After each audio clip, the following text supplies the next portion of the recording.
أعوذ بالله السميع العليم من الشيطان الرجيم. بسم الله الرحمن الرحيم.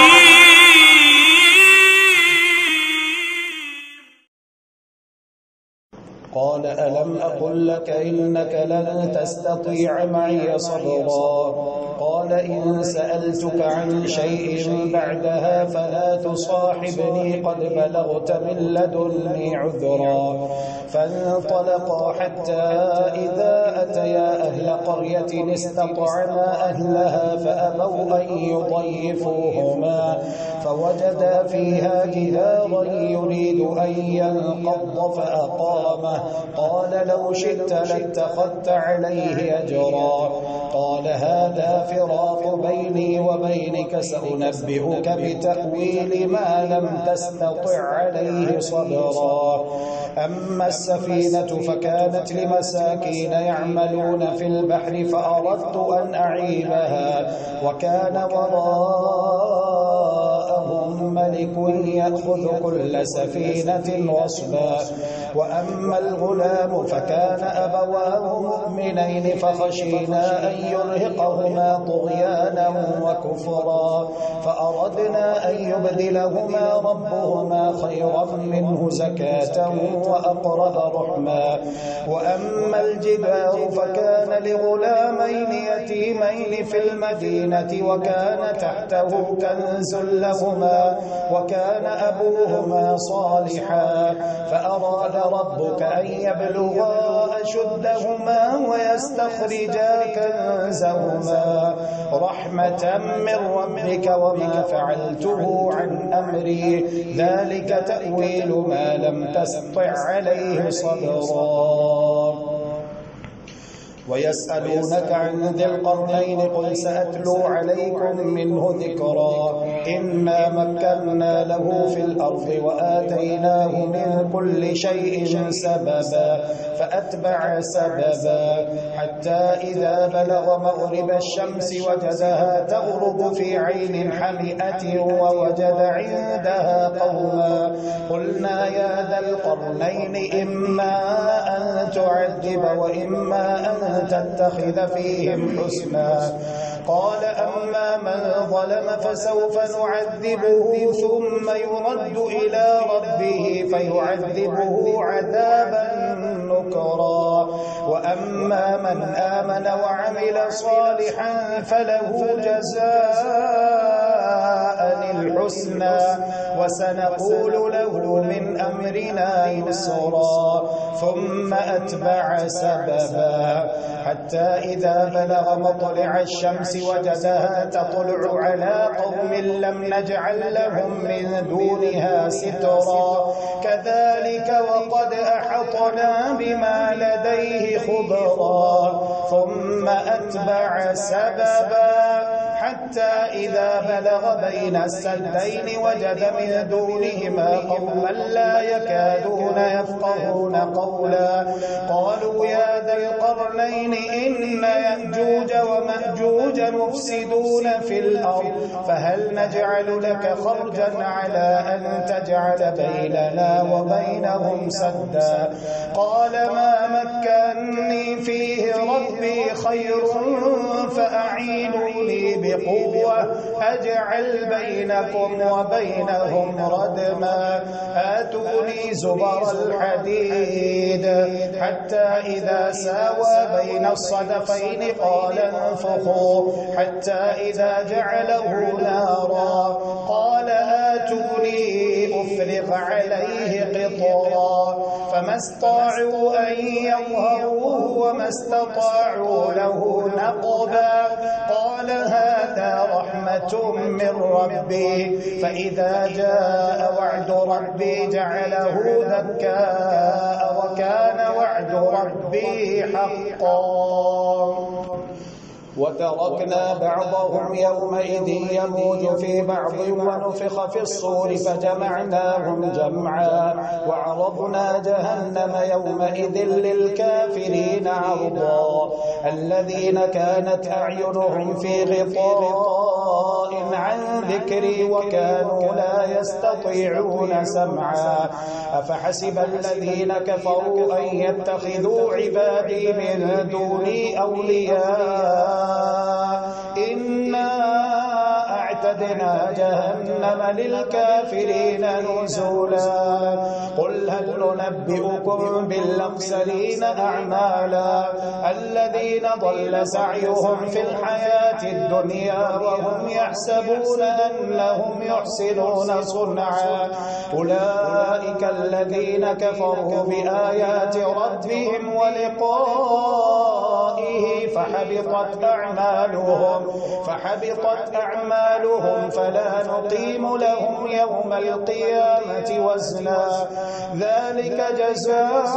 جزاؤهم جهنم بما كفروا واتخذوا آياتي ورسلي هزوا إن الذين آمنوا وعملوا الصالحات كانت لهم جنات الفردوس نزلا خالدين فيها لا يبغون عنها حولا قل لو كان البحر مدادا لكلمات ربي لنفد البحر قبل أن تنفد كلمات ربي ولو جئنا بمثله مددا قل إنما أنا بشر مثلكم يوحى إلي أنما إلهكم إله واحد فمن كان يرجو لقاء ربه فليعمل عملا صالحا ولا يشرك بعبادة ربه أحدا كافها يا عين صاد ذكر رحمة ربك عبده زكريا إذ نادى ربه نداء خفيا قال رب إني وهن العظم مني واشتعل الرأس شيبا ولم أكن بدعائك رب شقيا وإني خفت الموالي من ورائي وكانت امرأتي عاقرا فهب لي من لدنك وليا يرثني ويرث من آل يعقوب واجعله ربي رضيا يا زكريا إنا نبشرك بغلام اسمه يحيى لم نجعل له من قبل سميا قال رب أنى يكون لي غلام وكانت امرأتي عاقرا وقد بلغت من الكبر عتيا قال كذلك قال ربك هو علي هين وقد خلقتك من قبل ولم تك شيئا قال رب اجعل لي آية قال آيتك ألا تكلم الناس 3 ليال سويا فخرج على قومه من المحراب فأوحى إليهم أن سبحوا بكرة وعشيا يا يحيى خذ الكتاب بقوة وآتيناه الحكم صبيا وحنانا من لدنا وزكاة وكان تقيا وبرا بوالديه ولم يكن جبارا عصيا وسلام عليه يوم ولد ويوم يموت ويوم يبعث حيا واذكر في الكتاب مريم إذ انتبذت من أهلها مكانا شرقيا فاتخذت من دونهم حجابا فأرسلنا إليها روحنا فتمثل لها بشرا سويا قالت إني أعوذ بالرحمن منك إن كنت تقيا قال إنما أنا رسول ربك لأهب لك غلاما زكيا قالت أنى يكون لي غلام ولم يمسسني بشر ولم أك بغيا قال كذلك قال ربك هو علي هين ولنجعله آية للناس ورحمة منا وكان أمرا مقضيا فحملته فانتبذت به مكانا قصيا فأجاءها المخاض إلى جذع النخلة قالت يا ليتني مت قبل هذا وكنت نسيا منسيا فناداها من تحتها ألا تحزني قد جعل ربك تحتك سريا وهزي إليك بجذع النخلة تساقط عليك رطبا جنيا فكلي واشربي وقري عينا فإما ترين من البشر أحدا فقولي إني نذرت للرحمن صوما فلن أكلم اليوم إنسيا فأتت به قومها تحمله قالوا يا مريم لقد جئت شيئا فريا يا أخت هارون ما كان أبوك امرأ سوء وما كانت أمك بغيا فأشارت إليه قالوا كيف نكلم من كان في المهد صبيا قال إني عبد الله آتاني الكتاب وجعلني نبيا وجعلني مباركا أينما كنت وأوصاني بالصلاة والزكاة ما دمت حيا وبرا بوالدتي ولم يجعلني جبارا شقيا والسلام علي يوم ولدت ويوم أموت ويوم أبعث حيا ذلك عيسى بن مريم قول الحق الذي فيه يمترون ما كان لله أن يتخذ من ولد سبحانه إذا قضى أمرا فإنما يقول له كن فيكون وإن الله ربي وربكم فاعبدوه هذا صراط مستقيم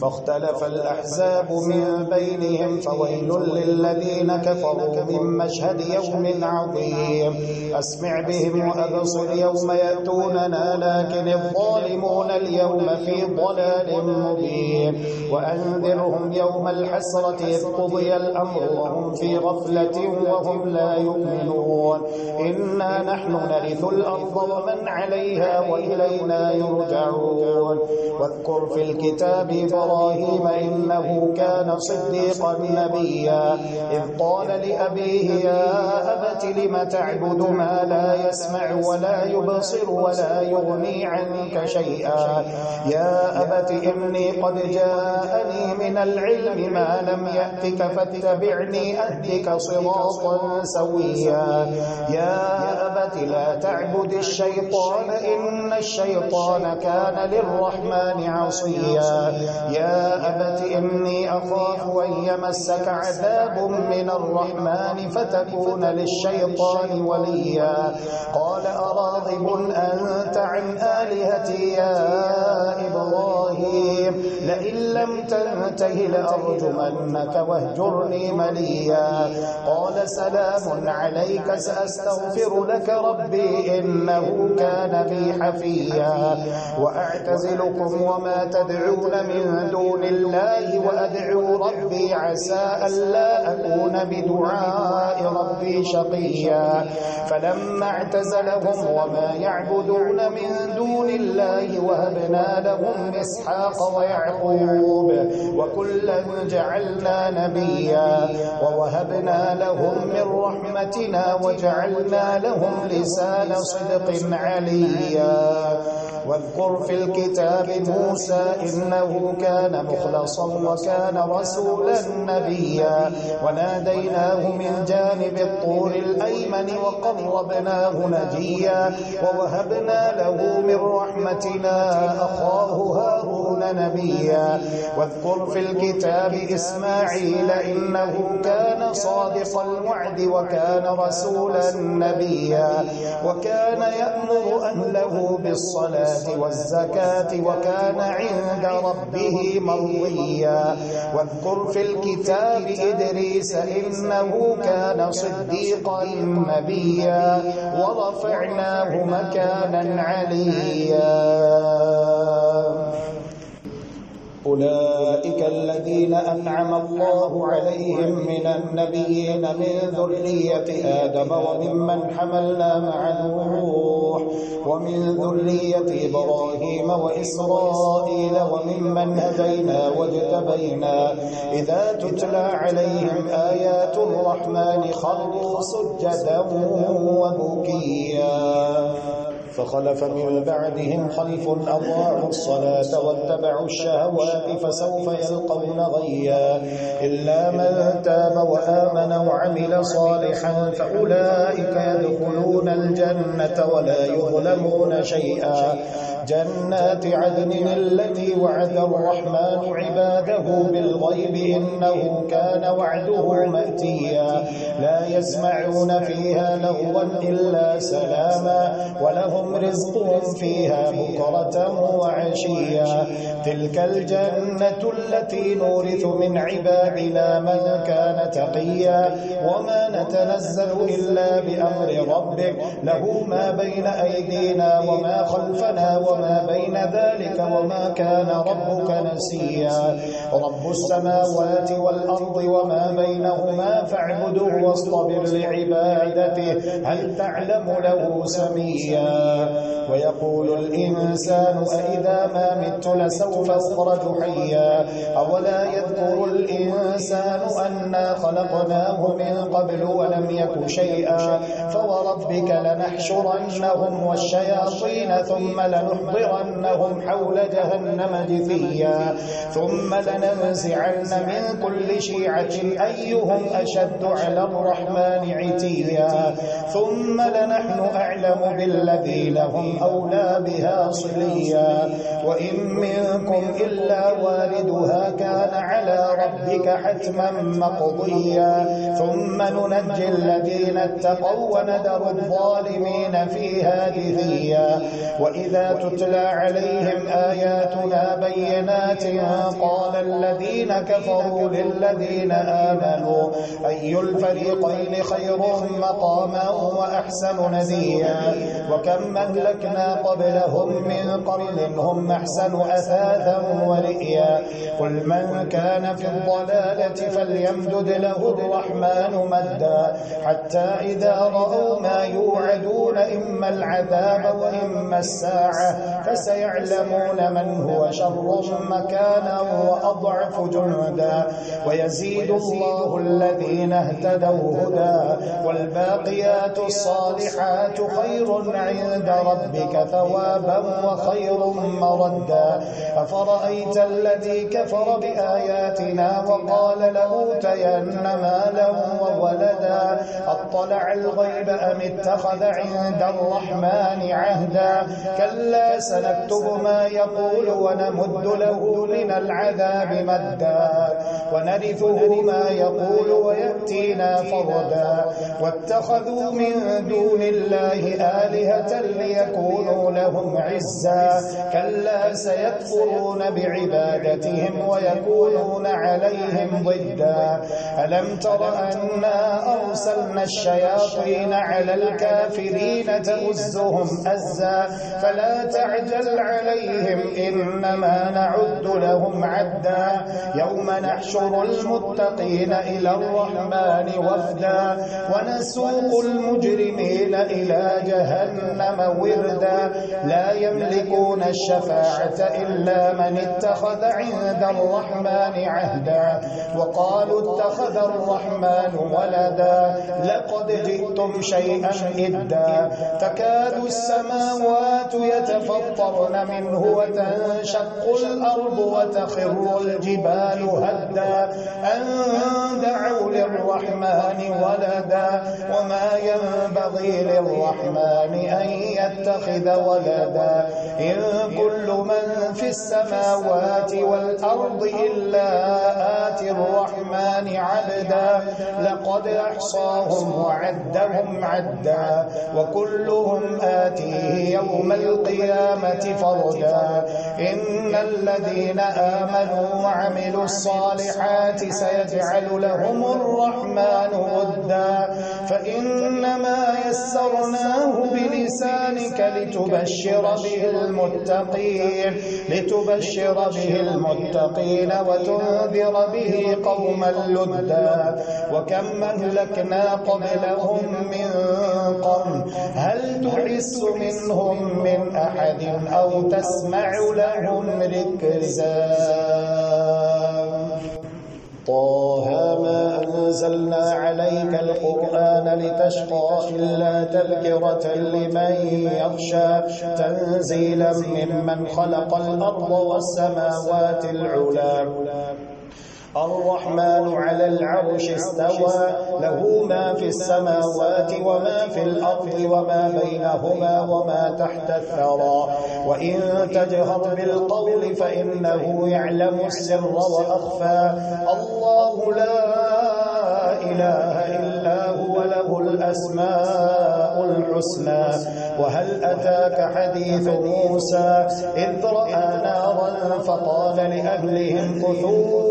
إني آنست نارا لعلي آتيكم منها بقبس أو أجد على النار هدى فلما أتاها نودي يا موسى إني أنا ربك فاخلع نعليك إنك بالوادي المقدس طوى وأنا اخترتك فاستمع لما يوحى إنني أنا الله لا إله إلا أنا فاعبدني وأقم الصلاة لذكري إن الساعة آتية نكاد أخفيها لتجزى كل نفس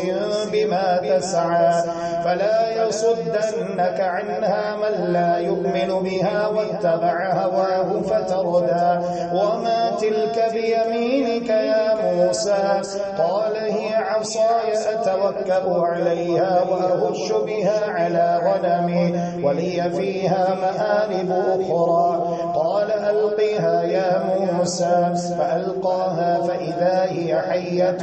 تسعى قال خذها ولا تخف سنعيدها سيرتها الأولى واضمم يدك إلى جناحك تخرج بيضاء من غير سوء آية أخرى لنريك من آياتنا الكبرى اذهب إلى فرعون إنه طغى قال رب اشرح لي صدري ويسر لي أمري واحلل عقدة من لساني يفقهوا قولي واجعل لي وزيرا من أهلي هارون أخي اشدد به أزري وأشركه في أمري كي نسبحك كثيرا ونذكرك كثيرا إنك كنت بنا بصيرا قال قد أوتيت سؤلك يا موسى ولقد مننا عليك مرة أخرى إذ أوحينا إلى أمك ما يوحى أن اقذفيه في التابوت فاقذفيه في اليم فليلقه اليم بالساحل يأخذه عدو لي وعدو له وألقيت عليك محبة مني ولتصنع على عيني إذ تمشي أختك فتقول هل أدلكم على من يكفله فرجعناك إلى أمك كي تقر عينها ولا تحزن وقتلت نفسا فنجيناك من الغم وفتناك فتونا فلبثت سنين في أهل مدين ثم جئت على قدره يا موسى واصطنعتك لنفسي اذهب أنت وأخوك بآياتي ولا تنيا في ذكري اذهبا إلى فرعون إنه طغى فقولا له قولا لينا لعله يتذكر أو يخشى قالا ربنا إننا نخاف أن يفرط علينا أو أن يطغى قال لا تخافا إنني معكما أسمع وأرى فأتياه فقولا إنا رسولا ربك فأرسل معنا بني إسرائيل ولا تعذبهم قد جئناك بآية من ربك والسلام على من اتبع الهدى إنا قد أوحي إلينا أن العذاب على من كذب وتولى قال فمن ربكما يا موسى قال ربنا الذي أعطى كل شيء خلقه ثم هدى قال فما بال القرون الأولى قال علمها عند ربي في كتاب لا يضل ربي ولا ينسى الذي جعل لكم الأرض مهدا وسلك لكم فيها سبلا وأنزل من السماء ماء فأخرجنا به أزواجا من نبات شتى كلوا وارعوا أنعامكم إن في ذلك لآيات لأولي النهى منها خلقناكم وفيها نعيدكم ومنها نخرجكم تارة أخرى ولقد أريناه آياتنا كلها فكذب وأبى قال أجئتنا لتخرجنا من أرضنا بسحرك يا موسى فلنأتينك بسحر مثله فاجعل بيننا وبينك موعدا لا نخلفه نحن ولا أنت مكانا سوى قال موعدكم يوم الزينة وأن يحشر الناس ضحى فتولى فرعون فجمع كيده ثم أتى قال لهم موسى ويلكم لا تفتروا على الله كذبا فيسحتكم بعذاب وقد خاب من افترى فتنازعوا أمرهم بينهم وأسروا النجوى قالوا إن هذان لساحران يريدان أن يخرجاكم من أرضكم بسحرهما ويذهبا بطريقتكم المثلى فأجمعوا كيدكم ثم أتوا صفا وقد أفلح اليوم من استعلى قالوا يا موسى إما أن تلقي وإما أن نكون أول من ألقى قال بل ألقوا فإذا حبالهم وعصيهم يخيل إليه من سحرهم أنها تسعى فأوجس في نفسه خيفة موسى قلنا لا تخف إنك أنت الأعلى وألق ما في يمينك تلقف ما صنعوا إنما صنعوا كيد ساحر ولا يفلح الساحر حيث أتى فألقي السحرة سجدا قالوا آمنا برب هارون وموسى قال آمنتم له قبل أن آذن لكم إنه لكبيركم الذي علمكم السحر فلأقطعن أيديكم وأرجلكم من خلاف ولأصلبنكم في جذوع النخل ولتعلمن أينا أشد عذابا وأبقى قالوا لن نؤثرك على ما جاءنا من البينات والذي فطرنا فاقض ما أنت قاض إنما تقضي هذه الحياة الدنيا إنا آمنا بربنا ليغفر لنا خطايانا وما أكرهتنا عليه من السحر والله خير وأبقى إنه من يأت ربه مجرما فإن له جهنم لا يموت فيها ولا يحيا ومن يأته مؤمنا قد عمل الصالحات فأولئك لهم الدرجات العلى جنات عدن تجري من تحتها الأنهار خالدين فيها وذلك جزاء زكى ولقد أوحينا إلى موسى أن أسر بعبادي فاضرب لهم طريقا في البحر يبسا لا تخاف دركا ولا تخشى فأتبعهم فرعون بجنوده فغشيهم من اليم ما غشيهم وأضل فرعون قومه وما هدى يا بني إسرائيل قد أنجيناكم من عدوكم وواعدناكم جانب الطور الأيمن ونزلنا عليكم المن والسلوى كلوا من طيبات ما رزقناكم ولا تطغوا فيه فيحل عليكم غضبي ومن يحلل عليه غضبي فقد هوى وإني لغفار لمن تاب وآمن وعمل صالحا ثم اهتدى وما أعجلك عن قومك يا موسى قال هم أولئك على أثري وعجلت إليك رب لترضى قال فإنا قد فتنا قومك من بعدك وأضلهم السامري فرجع موسى إلى قومه غضبان آسفا قال يا قوم لم يعدكم ربكم وعدا حسنا أفطال عليكم العهد أم أردتم من يحل عليكم غضب من ربكم فأخلفتم موعدي قالوا ما أخلفنا موعدك بملكنا ولكننا حملنا أوزارا من زينة القوم فقذفناها